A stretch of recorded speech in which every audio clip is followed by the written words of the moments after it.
Hello students, मेरा नाम सौरभ यादव है और आज हम अपना एक नया वीडियो लेके आए हैं एमएस पावर पॉइंट का, जिसमें आज हम रिव्यू टैब में प्रूफिंग ग्रुप को कंप्लीट सीखने वाले हैं। तो चलिए शुरू करते हैं। अब जैसे कि हम एमएस पावर पॉइंट पे आ चुके हैं, तो यहाँ पे जो सबसे पहले ऐड टाइटल वाली स्लाइड होती है, इसको हम यहाँ पे डिलीट कर लेंगे और इसके नीचे जो यहाँ पे सब टाइटल वाली स्लाइड होती है, इस पर क्लिक करेंगे और इसका जो टाइटल वाला जो है यहाँ पे इसको लेफ्ट तरफ कर लेंगे और यहाँ पे एक रैंडम पैराग्राफ ले लेंगे कुछ इस प्रकार से। यहाँ पे ऐसे हमने एक रैंडम पैराग्राफ ले लिया और इसको थोड़ा सा यहाँ पे बड़ा कर लेंगे हम कुछ इस प्रकार से। ठीक है, अब इसको हमने बड़ा इसलिए किया ताकि आपको टेक्स्ट अच्छे से यहाँ पे दिख पाए। जैसे कि हमने इसको इतना बड़ा कर दिया, थोड़ा सा टेक्स्ट भी और बड़ा कर लेते हैं, जैसे कि हमने यहाँ पे कर लिया है। अब हम चलते हैं रिव्यू टैब पे और यहाँ पे सबसे पहला जो हमें ऑप्शन मिलता है वो मिलता है स्पेलिंग का। स्पेलिंग का मतलब यहाँ पे ये होता है कि अगर आपने कोई भी पैराग्राफ लिखा हो या कुछ भी लिखा हो और अगर उसमें कोई स्पेलिंग मिस्टेक हो, जैसे कि यहाँ पे ये वर्ड लिखा है, इसमें मान लीजिए कि इस तरीके से यहाँ पे कोई गलतियाँ है। जैसे कि यहाँ पे देखिए, मैंने 2-3 जगह ये वर्ड लिखा था, मैंने इनको यहाँ पे इस तरीके से गलत कर दिया है। जैसे कि यहाँ पे देख सकते हो, मैंने इस तरीके से इन वर्डों को गलत कर दिया है यहाँ पे। जैसे कि देख सकते हैं, मैंने इन सभी वर्डों को यहाँ पे गलत कर दिया है। अब यहाँ पे हम क्या करेंगे, जैसे यहाँ पे स्पेलिंग पे क्लिक करेंगे तो देखिए ये ऑटोमेटिक जहाँ पे गलती होगी उसको ये डिटेक्ट करेगा और ये आपसे पूछेगा कि ये वर्ड इस तरीके से लिखा होता है। आप इसको चाहे तो चेंज कर सकते हो या फिर आप इसको इग्नोर कर सकते हो। चेंज का मतलब ये होगा कि यहाँ पे जो ये वर्ड लिखा रहेगा ये वहाँ पे इस तरीके से बना जाएगा। जैसे कि देखिए, मैं चेंज पे क्लिक करूंगा तो देखिए इस तरीके से ये चेंज हो जाएगा। फिर इसी के नीचे, इसी के एक बाजू में एक ऑप्शन होता है चेंज ऑल का। चेंज ऑल का मतलब ये होता है कि जैसे ये वर्ड आपने 2-3 जगह गलत लिख दिया हो, आप चाहते हो हर जगह से एक ही बार में ये ठीक हो जाए, तो आप यहाँ पे चेंज ऑल पे क्लिक कर सकते हो। तो ये हर जगह से, देखिए यहाँ पे हर जगह से ये जो वर्ड होगा ये उसको यहाँ से ठीक कर देगा। और अगर आप चाहते हो कि वो उसे इग्नोर कर दे तो यहाँ पे एक इग्नोर बटन भी होता है कि अगर आप चाहते हो कि ये वर्ड सही लिखा है, आपको लगता है कि ये वर्ड सही लिखा है, तो आप उसे कर सकते हो इग्नोर। इग्नोर करने से होगा ये कि जो उसके नीचे रेड रकील आती है वो वहाँ से गायब हो जाएगी। और अगर आप चाहते हो कि हर जगह से उसे इग्नोर ऑल कर दे तो यहाँ पे इग्नोर ऑल पे क्लिक करोगे तो वो हर जगह से उसे इग्नोर ऑल कर देगा। फिर इसी के नीचे इसी के बाजू में एक ऑप्शन और होता है ऐड का। ऐड का मतलब ये होता है कि आप चाहते हो कि ये वर्ड, मतलब जब भी आप हर बार लिखते हो इस वर्ड को तो ये इसके नीचे रेड रकील बनी हुई आ जाती है। तो आप ये चाहते हो कि ये डिक्शनरी में ऐड हो जाए तो यहाँ पे ऐड पे क्लिक कर दोगे तो ये परमानेंटली आप जितनी बार भी आप इसे लिखोगे तो ये वर्ड जो है गलत कभी नहीं आएगा।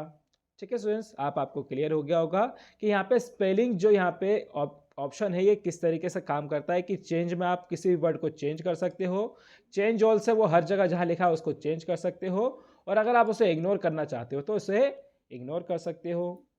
फिर इसी के बाद अगला ऑप्शन है यहाँ पे थीसिस का।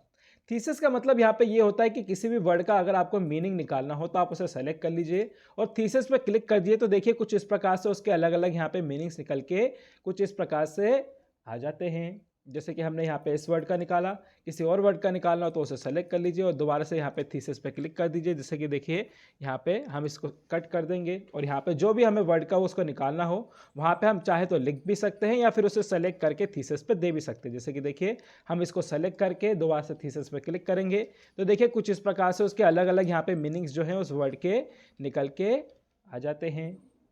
ठीक है स्टूडेंट्स, आपको क्लियर हो गया होगा। फिर इसके बाद अगला ऑप्शन हमें मिलता है स्मार्ट लुकअप का। स्मार्ट लुकअप का मतलब ये होता है कि जब आप कोई भी जैसे गूगल क्रोम पे कोई चीज़ सर्च करते हो तो उसी प्रकार से अगर एमएस पावर पॉइंट पे अगर आपको कोई चीज़ सर्च करके निकालनी हो तो आप स्मार्ट लुकअप पे क्लिक करेंगे तो देखिए इस तरीके से यहाँ पे इंटरनेट ऑन होगा। तो आप उस पर जो भी सर्च करके निकालना चाहते हो, कोई भी प्रेजेंटेशन या कोई भी फोटो, तो यहाँ पे सर्च करके आप निकाल सकते हो और ईजिली यहाँ पे अपनी प्रेजेंटेशन में उसका यूज़ करके देख सकते हो। फिर इसके बाद हम आगे बढ़ते हैं और अगला ऑप्शन देखते हैं जहाँ लिखा है ट्रांसलेट का। अब ट्रांसलेट का मतलब यहाँ पे ये है कि अगर आपको ये जो इंग्लिश में लिखा है इसको हिंदी में कन्वर्ट करना हो या फिर जो हिंदी में लिखा हो उसे इंग्लिश में कन्वर्ट करना हो तो आप इसको सिंपली बस सेलेक्ट कर लीजिए और यहाँ पे ट्रांसलेट ऑप्शन पर जाइए। तो यहाँ पे देखिए आपसे पूछेगा वो ट्रांसलेट सेलेक्ट टेक्स्ट, तो यहाँ पे आप क्लिक कर दीजिए। तो इस तरीके से जो भी आपका सेलेक्ट टेक्स्ट होगा उस पर क्लिक करके आप यस करेंगे तो ये कुछ इस प्रकार से यहाँ पे बना आ जाएगा। अब इसमें आपको यहाँ पे इसको किस तरीके से, जैसे इंग्लिश में लिखा है आपको किस लैंग्वेज में उसको कन्वर्ट करना आप उसे बता सकते हो, और यहाँ पे इसको बस कंफर्म करके यहाँ पे रिफ्रेश करोगे तो वहाँ पे वो कन्वर्ट हो जाता है। जैसे कि यहाँ पे आप देख सकते हो रिफ्रेश होकर यहाँ पे ये कन्वर्ट हो जाता है। आप चाहो तो इसको भी उठा के यहाँ ला सकते हो या इसको भी कट करके दोबारा से यहाँ से हटा सकते हो। ठीक है स्टूडेंट्स, आपको क्लियर हो गया होगा कि ट्रांसलेट ऑप्शन क्या होता है। फिर इसके बाद अगला ऑप्शन यहाँ पे मिलता है लैंग्वेज का। लैंग्वेज का मतलब यहाँ पे ये है कि आप जैसे अभी इंग्लिश में टाइप करते हो, आप चाहते हो हिंदी में टाइप करना या फिर किसी भी भाषा में आप टाइप करना चाहते हो, तो आप यहाँ से क्लिक करके उसे लैंग्वेज को सर्च कर सकते हो, और जो भी आपको यहाँ से लैंग्वेज चाहिए उसको सूच कर मतलब उसको सेलेक्ट करके यहाँ पे एक्सेप्ट करके यहाँ पे उस पर फिर टाइप कर सकते हो। फिर इसके बाद यहाँ पे अगला जो हमें ग्रुप मिलता है वो मिलता है कमेंट्स ग्रुप। तो यहाँ पे अगर आपको कोई भी अगर पैराग्राफ में कमेंट्स डालना हो तो इसका आप यूज़ कर सकते हो। जैसे आप कैसे इसका यूज़ कर सकते हो कि आप सिंपली जिस भी आपको लगता है कि आपको इस टेक्स्ट का या फिर इस जो भी लिखा है यहाँ पे इस पर कमेंट डालना हो, तो आप उसे सिंपली पहले सेलेक्ट कर लीजिए, कमेंट पे क्लिक कीजिए, तो देखिए कुछ इस प्रकार से यहाँ पे देखिए कमेंट का एक यहाँ पे डायलॉग बॉक्स बना आ जाएगा। जो भी आप यहाँ पे कमेंट डालना चाहते हैं कुछ इस प्रकार से यहाँ पे कमेंट डाल सकते हैं और फिर इसे कट कर दीजिए। अब कट करने से होगा क्या कि आपको अगर दोबारा से कमेंट देखना है तो देखिए यहाँ पे एक कमेंट बॉक्स बना आ जाएगा, आप इस पर क्लिक करेंगे तो देखिए कुछ इस प्रकार से जो भी आपने यहाँ पे कमेंट डाला होगा वो यहाँ पे दिखने लगेगा। आपको उसके रिप्लाई में अगर कुछ लिखना हो तो यहाँ पे आप वो भी लिख सकते हो। ठीक है, आप इसी तरीके से यहाँ पे और भी कमेंट डाल सकते हो। जैसे हमने इसको सेलेक्ट किया, फिर से हमने कमेंट पे क्लिक किया तो देखिए एक अलग से यहाँ पे कमेंट बना आ गया। आप फिर से अगर कोई कमेंट डालना चाहते हो तो इस तरीके से लिख दीजिए। इसको आप कट कर दोगे तो यहाँ पे इस तरीके से ये कट हो जाएगा।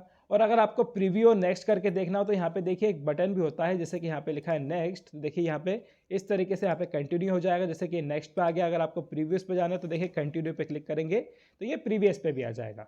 अगर आपको इनको डिलीट करना हो तो यहाँ पे एक डिलीट बटन भी होता है, आप इस पर डिलीट करके इसको आप डिलीट कर सकते हो। जैसे कि देखिए नेक्स्ट पे आए और अगर इसको आपको डिलीट करना हो तो यहाँ पे इसे डिलीट कर सकते हो, और इसको जैसे ही आप हटाओगे तो ये वापिस से नॉर्मल हो जाएगा। अब आपको दोबारा से कमेंट डालना तो दोबारा सेलेक्ट कीजिए, कमेंट पे क्लिक कीजिए तो कुछ इस प्रकार से ये बना आ जाता है। आप इस डायलॉग बॉक्स को बंद करना चाहते हैं तो देखिए यहाँ पे लिखा है शो कमेंट, आप इस पर क्लिक करके दोबारा से इसको यहाँ पे बंद कर सकते हो। ठीक है स्टूडेंट्स, आपको क्लियर हो गया होगा कि यहाँ पे प्रूफिंग ग्रुप और यहाँ पे लैंग्वेज ग्रुप और यहाँ पे कमेंट्स ग्रुप किस तरीके से काम करता है। अब जैसे कि हम एमएस पावर पॉइंट पे आ चुके हैं तो यहाँ पे मैंने एक छोटी सी प्रेजेंटेशन बना के रखी है। जैसे कि आप यहाँ पे देख सकते हैं मैंने हर एक स्लाइड पे कुछ ना कुछ अलग यहाँ पे करके रखा है। तो इस प्रेजेंटेशन को हमें सबसे पहले सेव करना होता है। तो हम सेव करने के लिए हम कहाँ जाएंगे, यहाँ पे फाइल ऑप्शन पे जाएंगे और यहाँ पे सेव ऑप्शन पे क्लिक करेंगे और यहाँ पे जिस भी जगह लोकेशन पे उसको रखना हो हम यहाँ पे रख सकते हैं। जैसे कि हमें यहाँ पे इसको डाउनलोडिंग इस पर रखना हो तो यहाँ पे रख सकते हैं और यहाँ पे इसका नाम दे देंगे वन क्लिक डिजिटल 1। इस तरीके से देके हम इसको यहाँ पे सेव कर देंगे। अब जैसे कि यहाँ पे मैंने इसको सेव कर दिया है। अब मैं यहाँ पे अगर जैसे कि अगर मैं एक और फाइल बना रहा हूँ, जैसे कि मैंने ये एक फाइल अभी सेव कर दी है, अब इसी के बाद मुझे इसको दोबारा से सेव करना हो किसी और लोकेशन पे सेव एज करके, तो मैं दोबारा से देखिए इसी पे जाऊँगा और यहाँ पे एक ऑप्शन होता है सेव एज, इस पर क्लिक करूँगा और फिर से ब्राउज़र पर जाऊँगा और फिर से यहीं पर जो अगली जो हमारी ये डाउनलोडिंग वाली ऑप्शन है इस पर जाएंगे और यहाँ पे इसको कर देंगे यहाँ पे इसका नाम 2। ठीक है, और इसको फिर से दोबारा से यहाँ पे सेव कर देंगे। तो अब मैंने यहाँ पे 2 फाइलें बना दी है। एक फाइल का नाम है वन क्लिक डिजिटल 1 और एक फाइल का नाम है वन क्लिक डिजिटल 2। अब ऐसा इसलिए हमने किया है क्योंकि हम इन दोनों को कंपेयर करेंगे, लेकिन कंपेयर करने के लिए हमें एक फाइल और दूसरी फाइल के बीच में कंपैरिजन के लिए उसको थोड़ा सा चेंज करना होता है।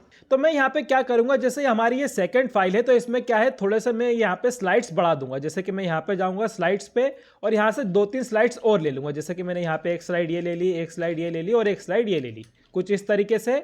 और इनका जो कलर है ये भी चेंज कर दूंगा ताकि हमें क्लियर रहे कि हमने इनको चेंज किया है। जैसे कि मैं यहाँ पे इस तरीके से इसको रख लूँगा और यहाँ पे देखिए ये सभी स्लाइड्स का, हाँ इस तरीके से देखिए यहाँ पे ये हो गया है, लेकिन मैं इनका ही रखना चाहता हूँ जो हमारी नीचे वाली स्लाइड है। तो मैं इनको ही सिर्फ करूँगा क्या, माउस से राइट क्लिक करूँगा और सिर्फ सेलेक्ट स्लाइड पे क्लिक करके इनको इस तरीके से राइट क्लिक करके सिर्फ इन्हीं स्लाइड का ये जो कलर है यहाँ पे डिज़ाइन जो है एक तरीके से यहाँ पे चेंज कर दूँगा।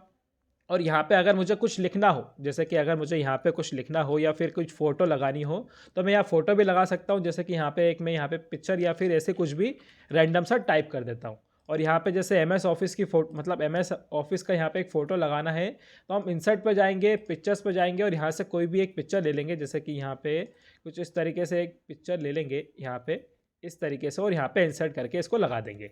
और ऐसे ही नीचे भी लगा देंगे एक्सेल के लिए यहाँ पे पिक्चर्स ऑप्शन पर जाएंगे, यहाँ से कोई एक एक्सेल वाली पिक्चर ले लेंगे हम। यहाँ पे इस तरीके से ये एक पिक्चर ले ली हमने और इंसर्ट कर दी इसको भी। और इसी तरीके से नीचे भी थोड़े से चेंजेस करता जाऊँगा, जैसे कि मैंने यहाँ पे आया MS पावर पॉइंट की लगानी पिक्चर, तो मैंने यहाँ पे ये लगा दी। और यहीं पे एक और पिक्चर लगा दूंगा एक्सेस के लिए, तो यहाँ पे फिर से मैं जाऊँगा इंसर्ट पे, पिक्चर्स पे जाऊँगा और यहाँ पे एक और कोई सी पिक्चर ले लूँगा कुछ इस तरीके से और इसको इंसर्ट कर दूंगा। तो देख सकते हैं ये मैंने जो अभी एक फाइल बनाई थी पहले वो नॉर्मल थी, और ये मैंने सेकंड फाइल जो बनाई है इस पर मैंने कुछ चेंजेस कर दिए हैं कुछ इस प्रकार से, और मैं इसको कर देता हूँ सेव एज।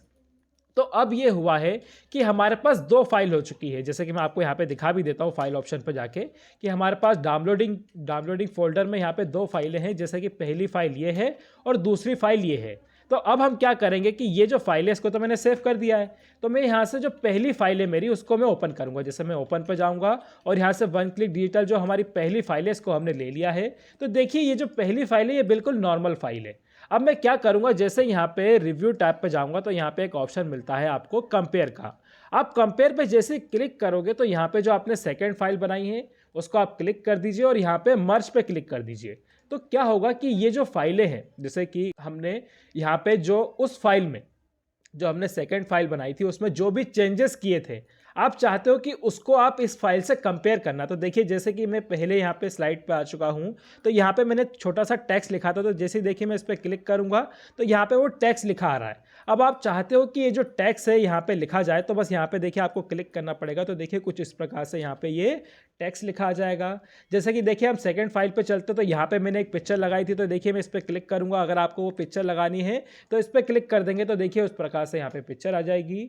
मतलब होता यह है कि आप कंपेयर करते टाइम अगर किसी दूसरी फाइल को किसी सेकेंड फाइल से अगर आप कंपेयर करते हुए उसको मर्ज करना चाहते हो तो वो यहाँ पे आप करते हो। जैसे कि देखिए हमने यहाँ पे 5 स्लाइड बनाई थी, उसके बाद भी हमने यहाँ पे जो हमारी वो थी सेकंड वाली जो प्रेजेंटेशन थी उसमें और स्लाइड ऐड की थी। तो देखिए यहाँ पे वो तीनों स्लाइडें दिख रही हैं। अगर आप चाहते हो कि वो भी यहाँ पे ऐड हो जाए तो यहाँ पे देखिए इस पर क्लिक करेंगे तो देखिए कुछ इस प्रकार से वो ऐड हो जाएंगी, और यहाँ पे और ऐड करना हो तो यहाँ पे दोबारा से क्लिक करेंगे तो देखिए कुछ इस प्रकार से ये ऐड हो जाएंगी। अब ये तो नॉर्मल ऑप्शंस थे जो हमने अभी यहाँ पे देखे। अब इस पर आगे चलते हैं, यहाँ पे जहाँ पे हमने इसको ये देखा था। अब यहाँ पे देखिए एक ऑप्शन होता है प्रीव्यू का और नेक्स्ट का। प्रीव्यू और नेक्स्ट का मतलब सिंपल ये है कि आप एक एक करके इसको प्रीव्यू कर सकते हो। जैसे कि आपने इसमें कुछ भी चेंजेस किए होंगे तो देखिए इस तरीके से प्रीव्यू कर सकते हो, और जो भी चेंजेस किए होंगे यहाँ पे कंटिन्यूसली इसको यहाँ पे देख सकते हो। जैसे कि देखिए हम नेक्स्ट करते जाएंगे तो देखिए यहाँ पे इस तरीके से ये नेक्स्ट होते हुए दिखता जाएगा। और अगर आपको लगता है कि जो आपने पहली जो हमारी जो बनी हुई पहली स्लाइड थी अगर उसको चाहते हो पहले जैसी हो जाए तो आप यहाँ पे देखिए एक ऑप्शन होता है रिजेक्ट का। मतलब कि आपने जिस स्लाइड को अभी लिया था अगर उसको रिजेक्ट करना हो तो यहाँ पे रिजेक्ट पे क्लिक करोगे तो ये हट जाएगी। अगर आपको लगता है कि अगर इसको एक्सेप्ट करना चाहिए तो आप इसे एक्सेप्ट भी कर सकते हो। जैसे कि हमने यहाँ पे इसको जैसे यहाँ पे एक्सेप्ट करा था, अगर आप चाहते हो एक्सेप्ट करना तो यहाँ पे एक्सेप्ट कर लेंगे तो ये एक्सेप्ट हो जाएगी। और इसके बाद एक ऑप्शन होता है यहाँ पे रिव्यू पैन का, जो यहाँ पे आप देख सकते हैं जो हमने यहाँ पे हर एक चीज़ का रिव्यू किया था वही यहाँ पे चीज़ें दिख रही है। अगर आप चाहते हो उसको रिव्यू करना तो यहाँ पे रिव्यू कर सकते हो, और अगर नहीं करना चाहते हो तो इसको क्लोज कर दोगे तो यहाँ से ये इस तरीके से हट जाएगा। और अगर आपको लगता है कि जैसे अब हमने यहाँ पे अच्छे से हर एक चीज़ का कंपैरिजन कर लिया है, अगर हमें ये फाइल अच्छे से ठीक लग रही है, जो हमारी पहली फाइल थी ये अब हमें ठीक लग रही है, तो हम इसे क्या कर सकते हैं यहाँ पे एंड रिव्यू कर सकते हैं। तो एंड रिव्यू करने से होगा ये कि ये फाइल इसी तरीके से यहाँ पे सेव हो जाएगी। जैसे देखिए मैं यहाँ पे यस करूँगा तो ये फाइल ऐसे ही सेव हो गई है। मतलब कि जैसे हमने इसे पहले बनाया था और जो हमने एक सेकंड फाइल जो बनाई थी, इन दोनों को हमने कंपेयर करते हुए उन दोनों को आपस में मर्ज किया, और उसमें से जो भी हमें चीज़ें चेंजेस करनी थी वो यहाँ पे हमने इस प्रकार से चेंज कर ली। अब इसी के बाद यहाँ पे अगला ऑप्शन हमें मिलता है स्टार्ट लिंकिंग का। अब इसमें होता यह है कि जैसे आप अभी प्रेजेंटेशन पे आप अपनी हो और अगर आपको इसमें कोई भी चीज़ों को चेंजेस करना हो, जैसे कि यहाँ पे कोई कलर वगैरह डालना हो, जैसे कि देखिए मैं इस पर क्लिक करूँगा तो देखिए इसका एक डायलॉग बॉक्स या पूरा इसका एक टैब खुल जाता है। तो यहाँ पे देखिए सबसे पहला ऑप्शन मिलता है आपको पेन का। पेन का मतलब ये है कि अगर आप किसी भी चीज़ को अगर ऐसे अंडरलाइन करना चाहते हो पेन की मदद से तो आप यहाँ पे इस तरीके से अंडरलाइन कर सकते हो, या फिर एक हाईलाइटिंग कलर भी होता है, अगर आप यहाँ पे हाईलाइट करना चाहते हो तो कुछ इस तरीके से हाईलाइट कर सकते हो। और अगर आपको उसको इरेज करना हो तो यहाँ पे एक इरेज भी होता है, अगर आप इन दोनों चीज़ों को इरेज करना चाहते हो तो इस तरीके से इरेज कर सकते हो। फिर यहीं पर एक ऑप्शन होता है लॉस सेलेक्ट का। इसका मतलब ये होता है कि जैसे आपने यहाँ पर ये कुछ बना दिया, या फिर ऐसा कुछ यहाँ पे बना दिया है। अब इनको आप सेलेक्ट करना चाहते हो तो आप इस पर क्लिक करोगे और इस तरीके से जैसे इसके अंदर ये दोनों आ जाएंगे तो ये देखिए आपस में ये सेलेक्ट हो गए। आप इसको कहीं भी ले जाना हो तो आप इसे ले जा सकते हो। अगर आपको डिलीट करना हो तो यहाँ पे डिलीट भी कर सकते हो, या फिर जैसे देखिए अभी हमने इसको किया। और अगर हम कोई भी जैसे यहाँ पे ये बना हुआ रखा है, जैसे यहाँ पे ये बना हुआ रखा है, अगर हमें सेलेक्ट ऑब्जेक्ट करना हो तो यहाँ पे एक ऑप्शन होता है सेलेक्ट ऑब्जेक्ट का। कुछ इस तरीके से आप सेलेक्ट करोगे तो देखिए इस तरीके से भी आप इसको सेलेक्ट कर सकते हो। मतलब कि ये बस सेलेक्ट के लिए होते हैं कि जब भी आप कुछ बनाते हो पेन से, हाईलाइटिंग कलर से, तो उसे सेलेक्ट करके आप डी सेलेक्ट यहाँ पे कर सकते हो। और अगर उसकी विड्थ वगैरह आपको यहाँ से कम ज़्यादा करनी हो तो यहाँ पे देखिए बहुत सारे विड्थ ऑप्शन मिल जाएंगे। आप इस पर क्लिक कर देंगे तो देखिए इसकी विड्थ यहाँ पे देखिए चेंज हो गई है। या फिर अगर आपको पेन कलर के लिए कुछ चाहिए हो तो यहाँ पे देखिए इस तरीके से पेन कलर के लिए यहाँ पे अलग कलर मिल जाएंगे आपको। यहाँ पे ऐसे बहुत सारे कलर हैं और यहाँ पे इस तरीके से बहुत सारी विड्थ भी है। ठीक है स्टूडेंट्स, आपको क्लियर हो गया होगा। फिर इसके बाद एक ऑप्शन और होता है यहाँ पे कन्वर्ट टू शेप का।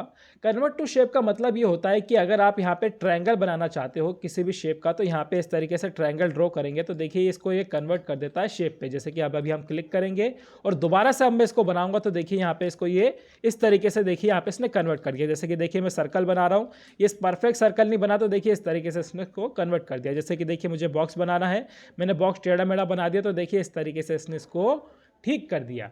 मतलब कि ये कन्वर्ट कर देता है किसी भी चीज़ को शेप में। जैसे कि देखिए हम इसको यहाँ पे बॉक्स में कन्वर्ट करना चाहते हैं तो हमने इस तरीके से बनाया तो देखिए यहाँ पे ये इस तरीके से बॉक्स के अंदर आ गया है। मैं इसको आपको नीचे भी करके दिखा देता हूँ। जैसे कि देखिए हमने इसको लेके रखा हुआ है और इस तरीके से हम यहाँ पे ट्रायंगल बनाना चाहते हैं तो देखिए मैंने ट्रायंगल ऐसे टेढ़ा मेढ़ा बना दिया तो देखिए ये परफेक्ट ट्रायंगल यहाँ पे बन के आ चुका है। ठीक है स्टूडेंट्स, आपको क्लियर हो गया होगा कि आप प्रेजेंटेशन देते टाइम अगर यहाँ पे कन्वर्ट टू शेप या फिर हाईलाइटिंग कलर या पेन का या फिर इरेजर का यूज़ करना चाहते हो तो यहाँ पे इस तरीके से इसका इरेजर का यूज़ करके देख सकते हो। ठीक है स्टूडेंट्स, आपको क्लियर हो गया होगा कि किस तरीके से यहाँ पे जो रिव्यू टैब में कंपैरिजन ग्रुप है और यहाँ पे स्टार्ट लिंक ग्रुप को किस तरीके से यहाँ पे करके देखोगे। ठीक है स्टूडेंट्स, आपको क्लियर हो गया होगा। तो चलिए मिलते हैं अब अगले वीडियो में।